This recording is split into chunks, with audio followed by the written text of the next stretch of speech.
Isang mapagpalang araw po sa ating lahat. Welcome back po sa ating 365 Daily Devotion with Pastor Russell Ocampo. So, ang topic po natin for today is, ano ang nakikita mo sa salamin?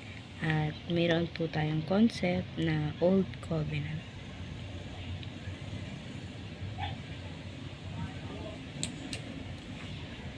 The Old Covenant refers specifically to the Moahic covenant established at the Mount of Sinai.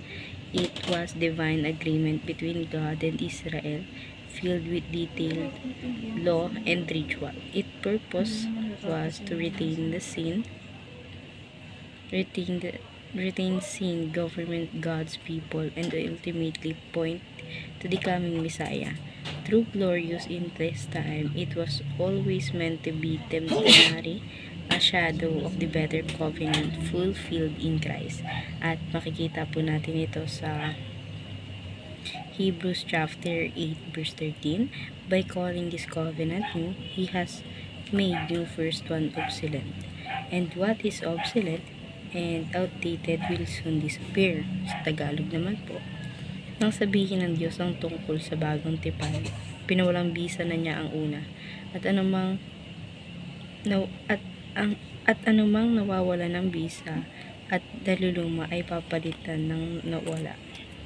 At ngayon naman po, share ko po yung mga natutunan ko sa naging topic po natin for today. Sisimulan po natin sa teaching. First teaching, the Old Covenant is a mirror. It reflects our sins. So, yung lumantipan po pala, kasi ang sinishare po dun, or yung binabahagi po dun, is yung halos mostly yung mga kasalanan ng tao. So, every time na parang tinitingin tayo sa salamin, or binabasa natin yung Old Covenant, para tayong mananalamin, kasi nga, sa Old Covenant, dun sinare lahat ng masasamang nangyari sa mundo, yung mga taong makasasalanan, dun sinare yun ng ating Panginoon.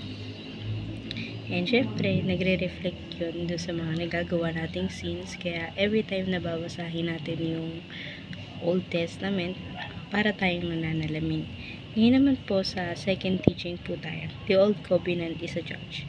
It condemned us. So, yung Old Covenant po pala, para po siyang isang hukom na nagja-judge sa atin sa mga bagay na dapat ginagawa natin. Kinokondemn na tayo sa mga kasalanan natin, or sa mga kasalanan natin na nagagawa.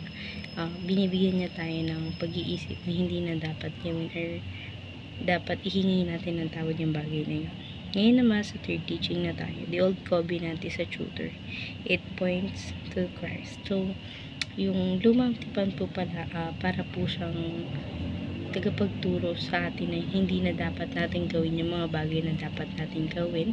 And pinupoint out pa rin ito ay yung Panginoong Kristo, dahil ang Biblia, isa lang naman ang nagiging focus noon, makapag-share ng salita ng Panginoon at i-share kung sino ang Diyos sa buhay natin. Ngayon naman, dadako na po tayo sa ating application. First application, reflect on the way of sin and cost of grace. So, yung mga nagagawa nating bagay is dapat po may reflect tayo sa lahat ng nagagawa nating kasalanan, na dapat lahat ng kasalanan na nagagawa natin dapat hihingi natin siya ng tawad sa Panginoon.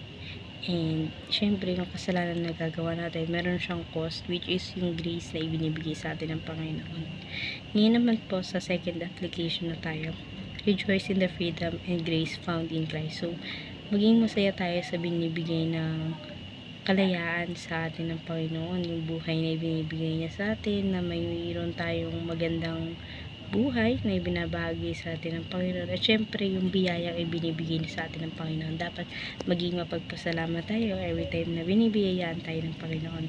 Ngayon naman po sa third teaching na tayo, renew your commitment to love and serve Jesus. So, lagi natin dapat nire-renew yung pagmamahal natin sa Panginoon. So, hindi yung basta na lang natin siya sinasamba sa parang alam natin, but then hindi naman natin nire-renew or sinasaalang-alang yung pagmamahal natin sa Kanya. Ngayon naman po, dadako na po tayo sa ating discussion. Why should you renew your commitment to love and serve Jesus right now? So, for me, dapat natin inaalang-ala yung buhay natin sa ating Panginoon, dahil siya ay nagbigay ng buhay sa atin. So, dapat commitment tayo pag nagsasamba sa ating Panginoon.